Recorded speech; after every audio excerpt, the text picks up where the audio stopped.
আসসালামু আলাইকুম এভরিওয়ান, কেমন আছেন সবাই? আই হোপ আপনারা সবাই খুব ভালো আছেন।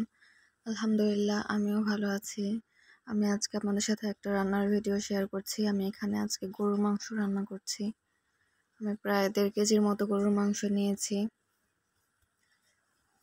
মাংসগুলো এখন ভালো করে ম্যারিনেট করে নিতে হবে। এখানে আমি লবণ, হলুদ, শুকনো মরিচের গুঁড়া, তেজপাতা, এলাচ, দারচিনি, লবঙ্গ, গোলমরিচ, আদা বাটা, রসুন বাটা, পেঁয়াজ বাটা, জিরা বাটা এগুলো দিয়েছি এবং একটুখানি তেল দিয়ে মাংসটা ভালো করে মাখিয়ে নিচ্ছি। আমি এখানে পেঁয়াজ কুচি দিয়েছি, কম দিয়েছি কারণ আমি পেঁয়াজ বাটা ইউজ করেছি এতে।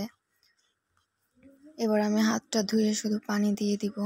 বেশি পানি অ্যাড করার কোনো প্রয়োজন নাই, মাংস থেকে এমনিতেই অনেক পানি বেরিয়ে আসবে। মাংসটা আমি ভালো করে কষিয়ে নিচ্ছি। মাংসটার কালারটা খুবই সুন্দর এসেছে, দেখতে খুবই ভালো লাগছে।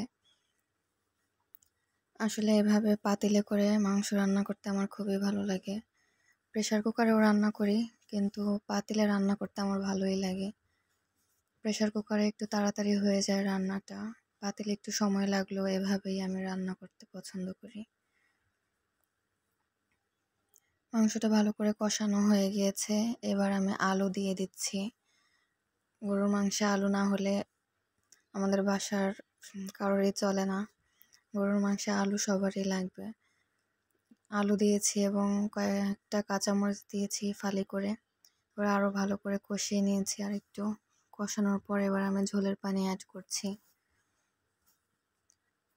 যে পরিমাণ দিয়েছি এতে মাংসটা ভালোভাবে সিদ্ধ হয়ে যাবে। এবার ভালো করে ঢেকে রান্না করতে হবে মাংস সিদ্ধ হওয়া পর্যন্ত।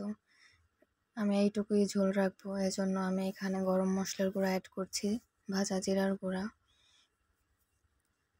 এই যে মাংসের ফাইনাল লুক। সবাই ভালো থাকবেন, সুস্থ থাকবেন। আল্লাহ হাফেজ।